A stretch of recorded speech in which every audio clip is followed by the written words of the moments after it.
মেনে নিলে ভালো, আর না মানলেও সমস্যা নেই, তুলে নিয়ে আসবো। আমার নাম শান্ত, তবে কাজ করি সব অশান্ত।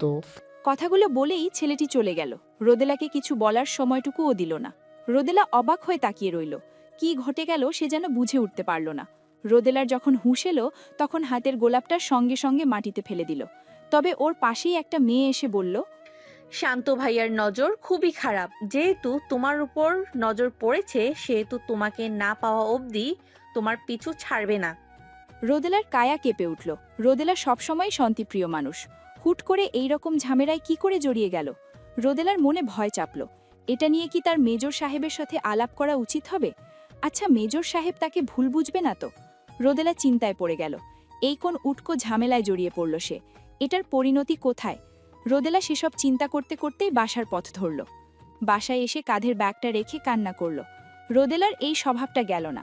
রাস্তায় কেউ কিছু বললে সে বাসায় এসে সবার আড়ালে কান্না করত। আজ যখন ছেলেটা ওসব বলল, আশেপাশে কতগুলো ছেলে মেয়ে কেমন করে যেন তাকিয়েছিল। আর সবচেয়ে বেশি খারাপ লেগেছে, সে তো তার মেজর সাহেবের স্ত্রী। তবে কেন তার মেজর সাহেব ছাড়া অন্য কেউ তার দিকে তাকালো? কেন অন্য পুরুষ তাকে পছন্দ করবে? সেসব ভেবেই কান্না করল। তারপর কান্না মুছে সিদ্ধান্ত নিল তার মেজর সাহেবকে কথাটা জানাবে। রাতে যখন তাহসিন ফিরল, রোদেলা অনেকক্ষণ ধরে চেষ্টা করছে তাহসিনকে জানানোর, কিন্তু সে বুঝতে পারল তাহসিন তার কাজ নিয়ে বেশ ব্যস্ত আছে। বাসায় ফিরেও ল্যাপটপ নিয়ে কি যেন করল। দেখেই বোঝা যাচ্ছে বেশ চিন্তিত।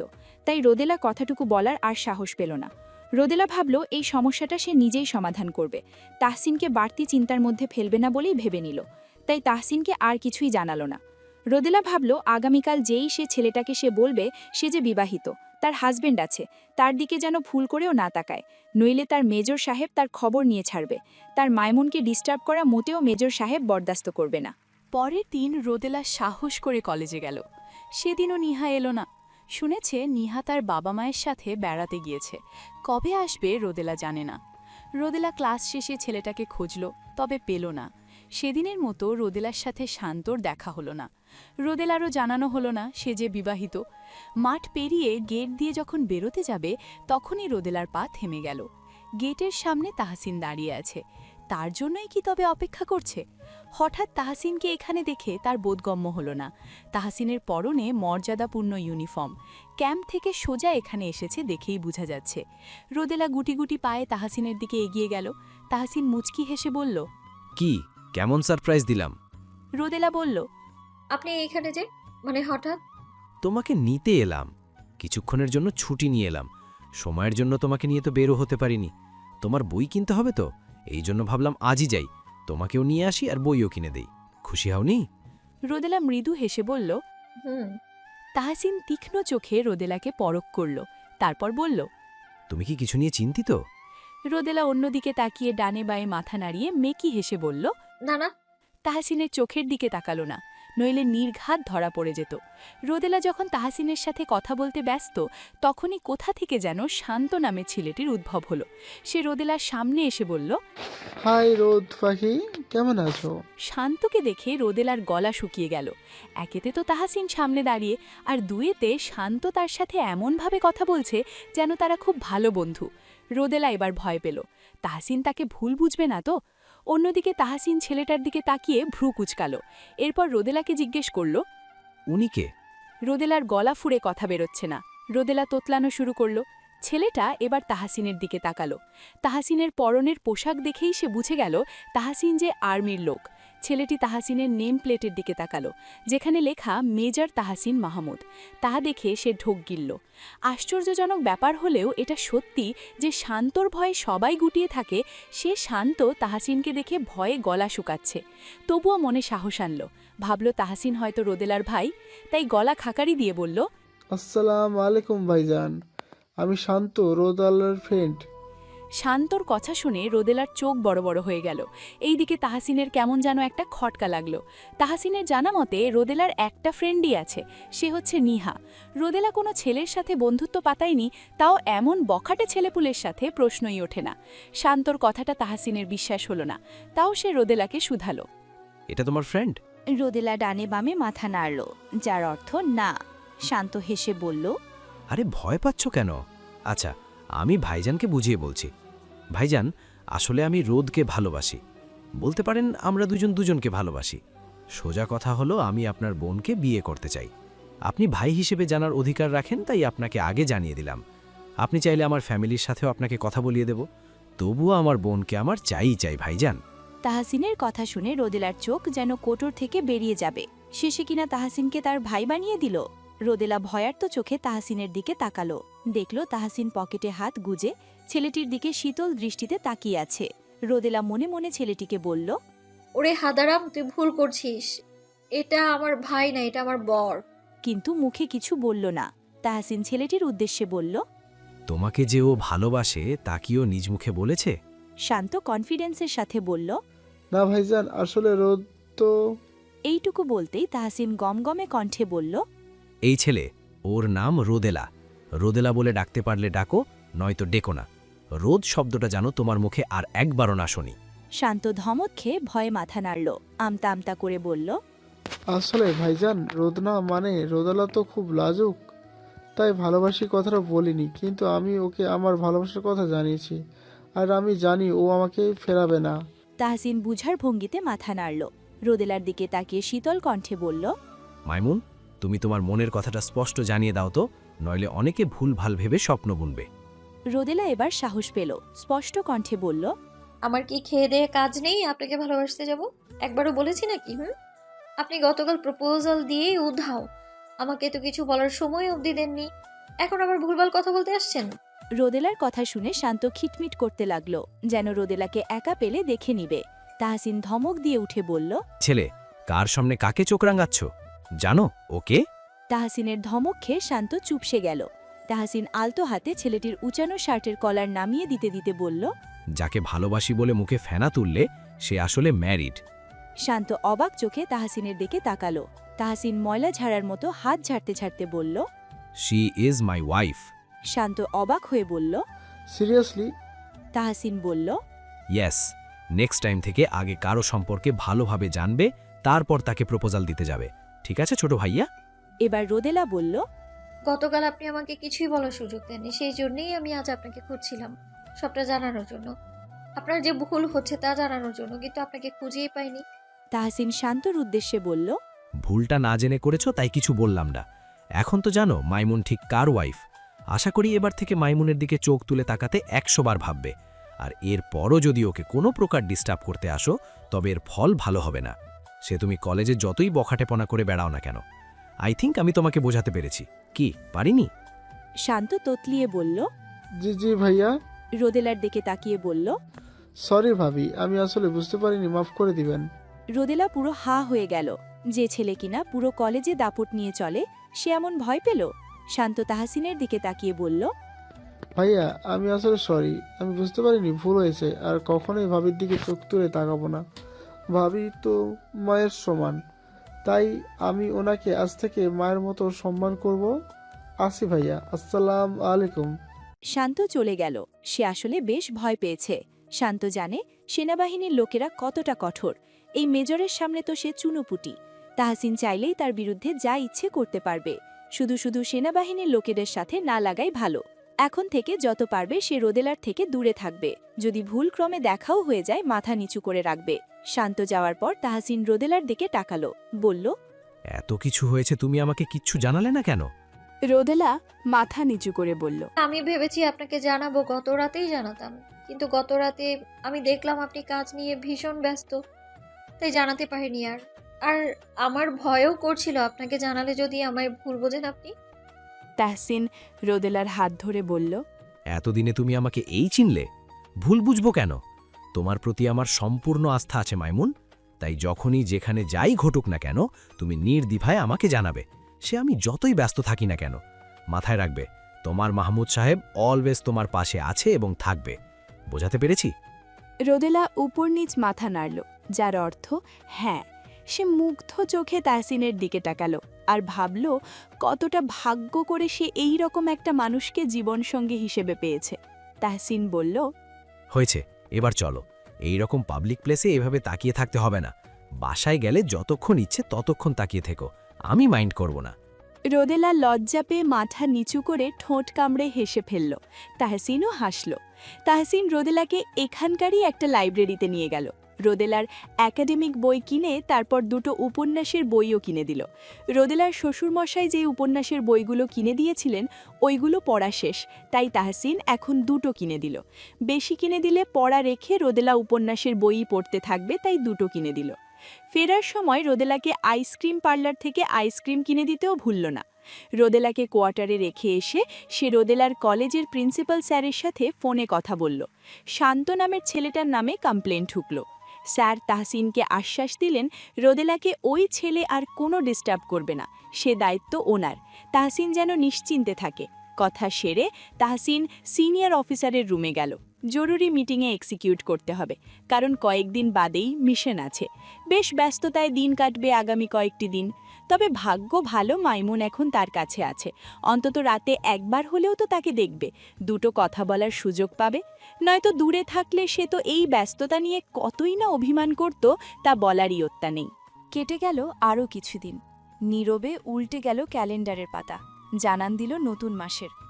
গত হওয়া কয়েকটি দিনে অনেক কিছু পরিবর্তন না হলেও রোদেলা আর তাহসিনের সম্পর্কে অল্প কিছু পরিবর্তন এসেছে। এই যেমন রোদেলা আগে তাহসিনের সাথে বেশি একটা কথা বলতো না, সবসময় চুপচাপ থাকত।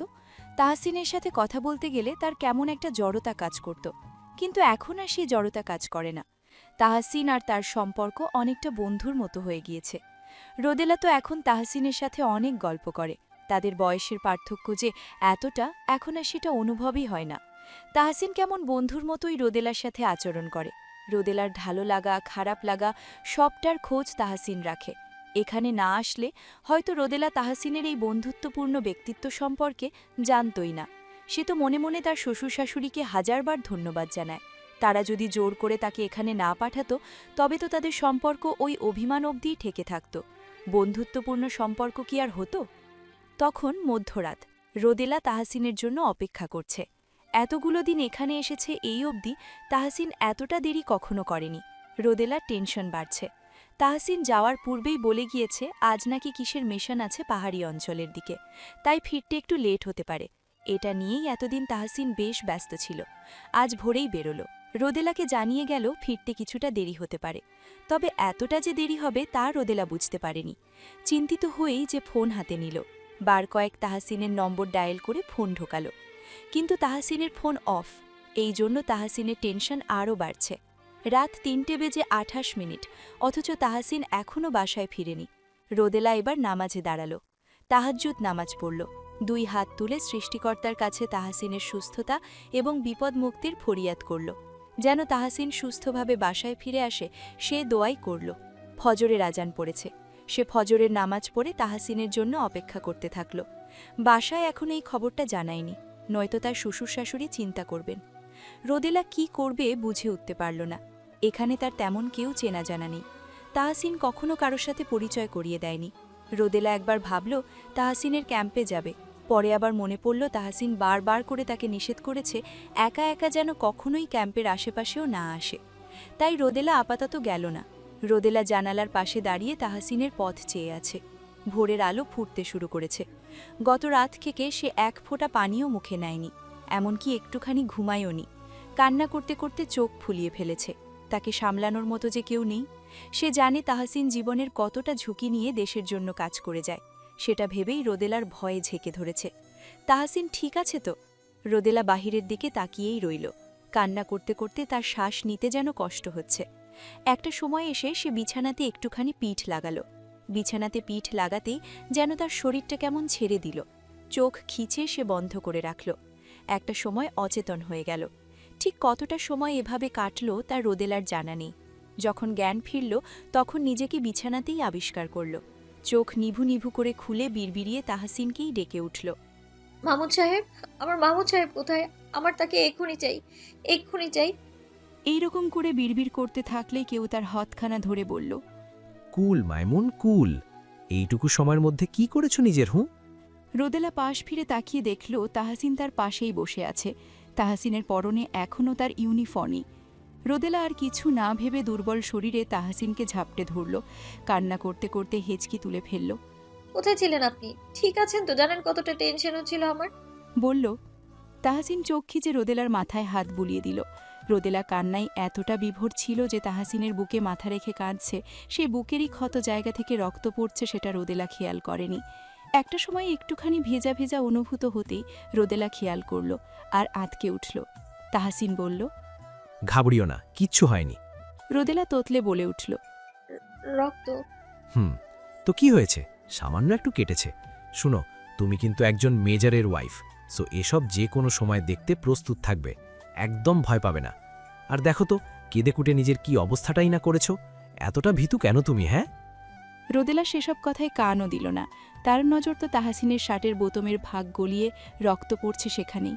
রোদেলা উঠতে যেয়েও পারল না, শরীর যে তার বড়ই দুর্বল হয়ে গিয়েছে। তাহাসিন বলল। উঠা লাগবে না, শুয়ে থাকো। রোদেলা বসেই রইল। তাহসিন উঠে গিয়ে রোদেলাকে এক গ্লাস স্যালাইন বানিয়ে রোদেলার হাতে দিল। এরপর মোবাইলে কি যেন একটা করল, তারপর রোদেলাকে বলল। একদম নামবে না বলে দিলাম, আমি ফ্রেশ হয়ে আসছি।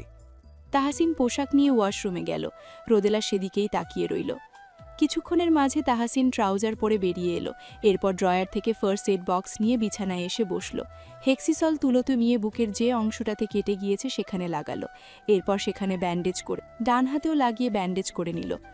রোদেলা চুপচাপ সবটা দেখল। কলিং বেলের আওয়াজ পড়তেই তাহাসিন উঠে গিয়ে দরজা খুলে দিল। সে কিছুক্ষণ আগেই খাবার অর্ডার দিয়েছিল, এখন এসে পড়েছে। ডেলিভারি বয়কে বিদায় করে ফের রুমে এলো। খাবার প্লেটে বেড়ে রোদেলার সামনে এনে ধরল, বলল। কাল থেকে কিচ্ছুটি খাওনি, তাই না? রোদেলা চুপ করে রইল। তাহাসিন ফের বলল। একটু কষ্ট করে নিজ হাতে খেয়ে নাও। আমার ডান হাতে তো ব্যান্ডেজ, আমারই এখন চামচ দিয়ে খেতে হবে, নইলে আমিই তোমাকে খাইয়ে দিতাম। রোদেলা নিচুর স্বরে বলল। আমি অতটাও দুর্বল নই, খাওয়ার মতো শক্তি অন্তত আছে আমার। আপনার এই কাটা হাত নিয়ে চামচ দিয়ে খেতে হবে না, দিন আমি খাইয়ে দিচ্ছি। তাহাসিন অবাক হওয়ার ভান ধরে বলল। তুমি খাইয়ে দিতে জানো নাকি? বাব্বা, আমি তো ভেবেছি শুধু কান্নাই করতে জানো। তাহাসিনের সূক্ষ্ম খোঁচাটা রোদেলা ঠিক বুঝতে পারল, তবে বিপরীতে কিছুই বলল না। পাশ থেকে পানি নিয়ে হাত ধুয়ে তাহাসিনের মুখের সামনে খাবার তুলে ধরল। তাহাসিন রোদেলার দিকে তাকিয়েই খাবার মুখে নিল। অপলক রোদেলার দিকে তাকিয়ে রইল। এভাবে তাকানোতে রোদেলার লজ্জা লাগছে, তাই বলল। এভাবে কি দেখছেন? তাহাসিন ভুনিতাবিহীন বলল। দেখছি আমার বউটাকে, যে কিনা আমাকে না পেয়ে কেঁদে কুটে নিজেকে অসুস্থ বানিয়ে ফেলেছে। আমার তো মনে হচ্ছে কি মনে হচ্ছে? She is beginning to love me. রোদেলা গুটিয়ে এলো। সত্যি কি সে তাহাসিনকে ভালোবাসতে শুরু করেছে? আচ্ছা, যদি ভালোবাসা নাই বা থাকতো, তবে কেন সে এতটা চিন্তায় অস্থির হয়ে গিয়েছিল? শুধুই কি বন্ধুত্বের খাতিরে, নাকি এখানে সত্যিই ভালোবাসা লুকিয়ে আছে? খাওয়া দাওয়া শেষে তাহাসিন সবটা সুন্দরভাবে গুছিয়ে রেখে বিছানায় এসে পিঠ লাগালো। তখন সময়টা বিকেল। রোদেলাকেও পাশে এসে চুপচাপ শুয়ে থাকতে বলল। রোদেলা অমান্য করল না, তাহাসিনের কথা মতো পাশে এসেই শুয়ে থাকল।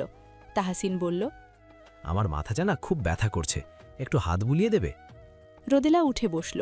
তারপর পাশে বসেই তাহাসিনের মাথায় হাত বুলিয়ে দেওয়া ধরতেই তাহাসিন নিজের মাথাটা রোদেলার কোলে রাখল।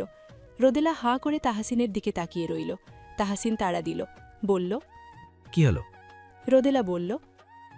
কিছু না। রোদেলা তাহাসিনের মাথায় হাত বুলিয়ে দিতে থাকল। আলতো হাতে তাহাসিনের কপাল চেপে দিল।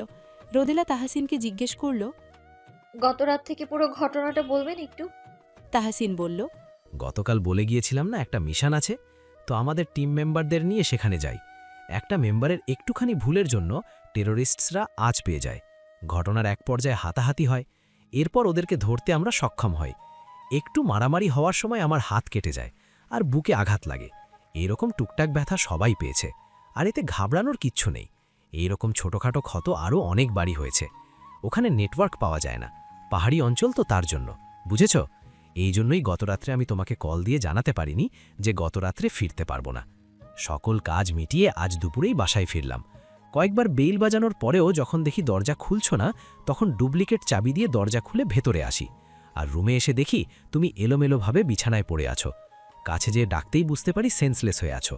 পরে ঠিক করে শুইয়ে দেই, জ্ঞান ফেরানোর চেষ্টা করি, আর তার কিছুক্ষণ পরেই তো জ্ঞান ফিরল। তাহাসিন একটু থেমে বলল।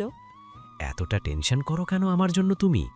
শোনো, সামনে আরও এইরকম সময় আসবে, তুমি আর কখনো এতটা টেনসড হবে না, ঠিক আছে? আমার যে ভয় লাগে। ভয়ের কিচ্ছু নেই বোকামে। তবুও তো।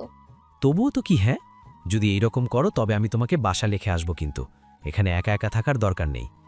না না, আমি এইখানেই থাকবো, আমি বাসায় যাব না। এখানে থাকতে হলে ভয়কে জয় করতে হবে, পারবে না? পারবো। Very good. শুনো, আগামীকাল আমরা বাসায় ফিরব। আমাকে কয়েকদিনের ছুটি দেওয়া হয়েছে, তাই ভাবছি বাসায় গিয়ে ওই কয়েকদিন কাটিয়ে আসব। আর শুনো, ভুলেও বাবা মাকে গতকালের ঘটনা বলতে যাবে না, ওনারা চিন্তা করবেন, বুঝলে? আচ্ছা ঠিক আছে।